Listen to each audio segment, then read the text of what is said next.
Hi, I'm Charlie Whitworth, and this is SEO in 2024, Additional Insights.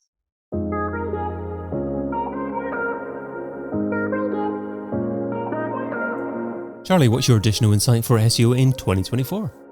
So my additional insight is around how to tackle keyword cannibalization and how that can help you to combat Google's updates, particularly the most recent ones.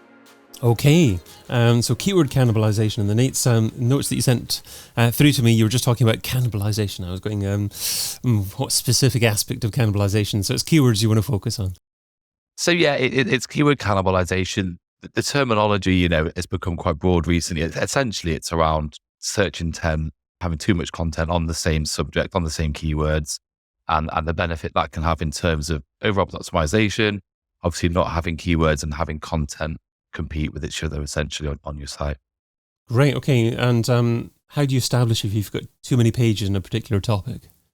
So I think, as I've mentioned a few recent talks I've done on this, it stems from, this kind of content is king or queen philosophy that's emerged, that's been around for a long time now, since Panda, which is creating a bit of an oversaturation of content that SEOs have created by essentially creating too much content on the same topic. So the best way to establish it, obviously, is in your data, is in your search console data, analytics data. And if you can quite clearly see that a site has created tons of content on the same subject, usually in a bid to try and rank well for that keyword, it's actually counterproductive now because you end up with lots of content fighting each other for that same terminology. So yeah, Search Console is the best way to establish that. Although there are some pretty cool tools out there now, AI powered ones that can help establish that as well. Feel free to mention a few of those if you want.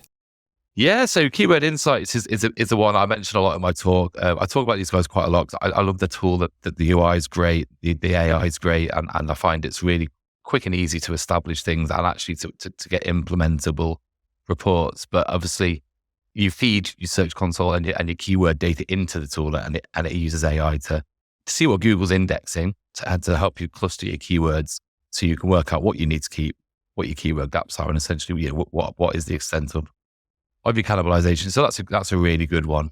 And, essentially to complement the manual work that you do yourself within your data and your analytic tools. Yeah, I was going to talk about manual work as well. It's important, I guess, even though on the face of it, the AI results seem superb, just to establish that it's relevant for you and your business and that it's not missing any opportunities out, then you have to do that manual review. Absolutely. I think that we'll all agree now that letting AI do the work and with no QA, no QC, and just kind of implementing whatever that AI tool spits out, it would be extremely dangerous. I think that the good thing about the Keyword Insights is you feed in your analysis and it clusters that for you. And it essentially saves you, hundreds of hours that we'd have to spend sifting through tons of data and keywords, but it does it at the click of a button and based on what Google is currently returning in the SERPs. So it's not like, we think these keywords might be related.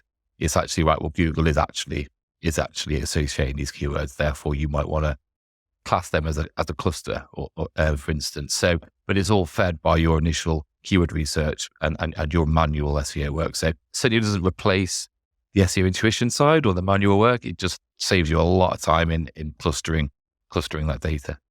So for an SEO that hasn't used this Keyword Insights tool, essentially the best way of getting started is doing keyword research in another tool and then taking this data and putting it into Keyword Insights? Yeah, so they have actually recently, in the last few weeks, released an update whereby you can do your keyword research within their platform. It's not that necessarily they're saying you should do that because theirs is better. It's because they like create an environment where you don't have to leave their suite. You don't have to go off to different tools. It essentially does the keyword research in a similar way to Keyword Planner or SEMrush or whatever your other tool is. But yeah, the functionality is still very much there, and that's still the way I do it. That you upload a CSV of your own keyword research into the tool, and then it lets the AI do its thing and cluster it all and give you your reports that you need to create your content strategy. So do you have to pre-categorize the keywords that you're putting in, or is this done automatically?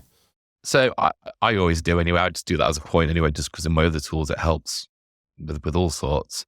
But no, you don't have to at all. That's the beauty of the tool. It will take the keywords, it will see what Google's returning for those terms and cluster them accordingly.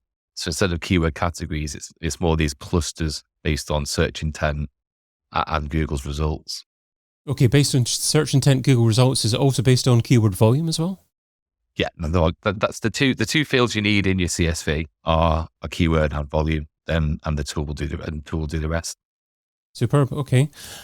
And obviously in relation to cannibalization, maybe using an e-commerce site as an example, quite often you maybe get a category page or a product page that happens to be ranking more than maybe another target landing page that you've got. So if you've got other pages on your site that you have to have, should you attempt to maybe de-optimize those pages to rank the other page? Yeah, exactly that.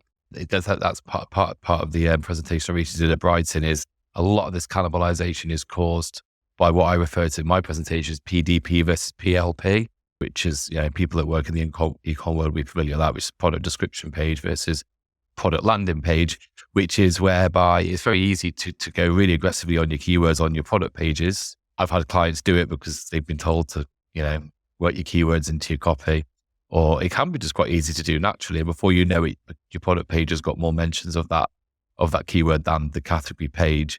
So the de-optimization of the product pages for the head term can often be a really prudent thing to do. And that's where the review system aspect comes in that I mentioned is, your product pages, of course, it's going to be natural that they'll contain keywords. That's fine. And actually, if your product page is ranking well for your keyword, we're not going to dismiss that. However, you ideally would want your category pages to rank for your head terms and your product pages to rank for the longer tail stuff. In terms of optimization, de-optimizing those product pages for the keywords a bit and optimizing those product pages for the review system stuff, so your product review update guidelines and specifications, dimensions, comparisons, that kind of product related stuff that the Google rewards and has done through the recent updates as well. There used to be such a thing as double listings, and you could actually look to optimize multiple pages and hope to actually get multiple listings. Is that not so prominent anymore? No, I tried to find some examples of that for my recent talk, and I just couldn't find any. And then Google had the kind of indented ones as well for a while, and Lily Ray did some really good analysis on that. Even that I'm seeing, I'm not sure if that was a test that the Google then kind of abandoned a little bit. I've seen very small evidence of that. And, even sites like Amazon and eBay now, you're seeing that they're not even getting double listings as much as they were. So I'm not sure if that's an effort by Google to keep things clean and tidy, or it's just the fact that that's the way that the kind of helpful content update and the product review update has ended up returning things. But very, very small evidence of that now, which is why it's very important to make sure that you haven't got competing content. Because if you're only going to get one URL that's considered for a term, you need to make sure that obviously it's optimized accordingly for that specific search intent, isn't it? Which is the key thing there. And I think you were mentioning use Search Console as a way to determine if you've got multiple URLs competing for the same term. Yeah, so that will tell you. It's a really quick and easy way to. Say quick and easy. It's quick and easy to do on per keyword. If you're doing an audit across the site for your cannibalization, it will take you quite a while. But obviously, the quickest way to see how many landing pages you've got ranking for a query is in Search Console report. And for for big e-com sites, one thing I do mention in my talk, and actually is, some level of cannibalization is fine. If you've got a site and you're ranking first and second or second and third for a term, then that cannibalization isn't necessarily hurting you. Although we're saying that that's quite rare now. But, you're going to go into Search Console, you're going to click on queries and landing pages. You are going to see ultimately a few pages there because there'll be a bit of flux. It could have been that some of the content's newer, could be that some of the content's been revised and there was a little bit of flux during updates, but you are going to see several landing pages there. But I'd say if you could see 2 or maybe 3 there with quite considerable traffic and there's been quite a lot of fluctuation, could be that Google's been struggling to work out which one it should rank for that term. And if they are, then, there's a definite case there for consolidation. And sticking with e-commerce as an example, quite often maybe using the fashion industry as an example, traditionally you've got male and female sections, and you've got branded items that may be covered across both male and female. If that's the case, what are your thoughts on dealing with cannibalization issues there? So I think Google's got more and more sophisticated at working out things like that in terms of that content intent. I think I certainly wouldn't advocate having to write reams and reams of content talking about male versus female for those instances. But I think if you've got your simple things like your title tags, your headers, and the content specific enough, then, and again, on a product level, you should be fine anyway. But yeah, I think as long as you've got your kind of SEO basics in order there, then in my experience, I mean, I was at Misguided for quite a long time.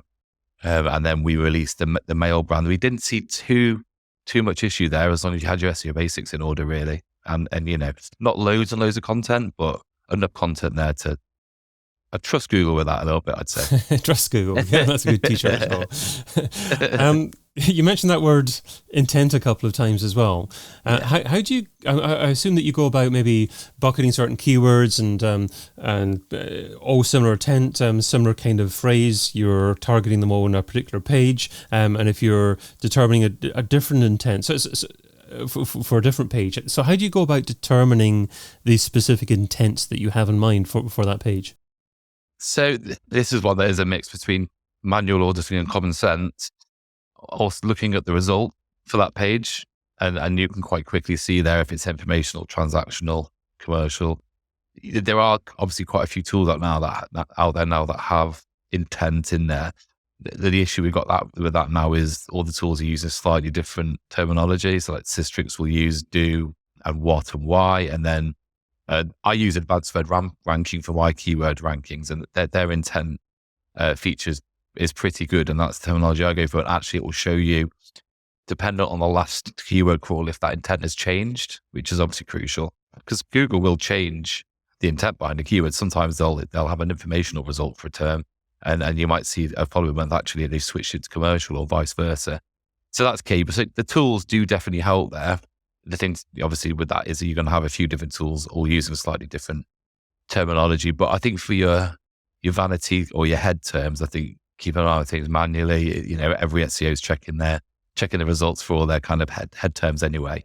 But yeah, the tools out there do help in terms of that change in intent. So you can quite quickly see how has the intent behind that term changed, especially after updates and things where you'll tend to see after a core update that the intent behind a term has changed quite a bit in Google's eyes. You also talk about utilising the review system. What do you mean by that? So that's what was historically the product review system, which still exists, but they've broadened it now to be the general review system, which is essentially, in terms of the work that I do, this is what I use as my criteria for optimizing product pages or PDPs, or whatever you'd like to call them. But essentially, it's one of the few things out there where Google literally gives you like a kind of checklist of things to do, and they'll reward you provided you've got your technical elements and site health in check. But that's essentially, making sure you take advantage of the product review updates, which I think there's a couple of those a year at the moment. We tend to do quite well out of them by using that criteria, putting good content briefs together, and then working with the client in terms of, let's use some of your expertise here to really show that this product, is the best, why it's the best. Can be quite useful for sites that sell other people's products as well, because it's about, can you compare products, for instance, or what makes this new product better than its predecessor and things. So the product review update really is essentially what that review system's about. They've just added a few more experience related things to that. So you've shared what SEO should be doing in 2024. Now let's talk about what SEO shouldn't be doing. So what's something that's seductive in terms of time, but ultimately counterproductive? What's something that SEO shouldn't be doing in 2024? Well, I'll keep it on theme really, and it's just this kind of content for content's sake. I think we won't really talk about ChatGPT too much because that's not what this podcast's about. I think there's going to be a huge saturation again on top of the saturation I've already explained of poor content. I think content strategy needs to become more focused. Less is more strategy, which good SEOs have had that approach for quite a while. But I think now, especially with how sophisticated the algorithm is, with the kind of flux and the winners and the losers we've seen of recent updates, I think this obsession with having to create content for content's sake and have X amount of articles a month on certain topics and keywords is over. Let's get strategic and focused. And sometimes it's fine to be like, right, we're happy with the amount of content we've got on the site now for this, and actually maybe let's focus our efforts elsewhere. So let's less time on saturating the web. We get more and more kind of substandard content and being a bit more strategic about that. And hopefully using some of the themes that I've discussed there to help Google really. So by getting your content more focused, do you mean simply being very defined in your niche in which you operate as a website, as a business, and then strategizing out the content that relates to that and only focusing on that particular type of content? Absolutely. Yeah. I think, that search intent thing is key. If I strongly believe that if you have written your content well, worked with the client, it's been well informed in terms of research and SEO and technically structured nicely, and you're happy with that, then if you've got a good commercial page, some nice supporting articles, some nice guides, then that is probably enough. And I think there's still this obsession, like what more can we do to boost this keyword cluster or theme? Content may not be the answer to that, even if you've got your technical elements in and sometimes it's fine just to. SEO may not be the answer. Is that what you're saying? Well, sometimes everything could be fine, and it's like sometimes it's a hard conversation to have with the client, but it's a case of letting Google get to grips with that content and honor it and process it properly. And the more you keep refining and changing, and because you're getting itchy feet, you could be changing something that actually would have worked. So the patience game in a way, but trusting your strategy really. And if you're confident that the technical, the creative, and the data analysis aspects of your content creation is in check, then less is more, essentially, sometimes. Charlie Whitworth is founder at Whitworth SEO, and you can find him over at whitworthseo.com. Charlie, thanks so much for adding your additional insight to SEO in 2024. Cheers, David. I've been your host, David Bain. You've been listening to an episode of SEO in 2024 Additional Insights, a Majestic series that complements the original SEO in 2024 podcast, video series and book. Find out more at SEOin2024.com.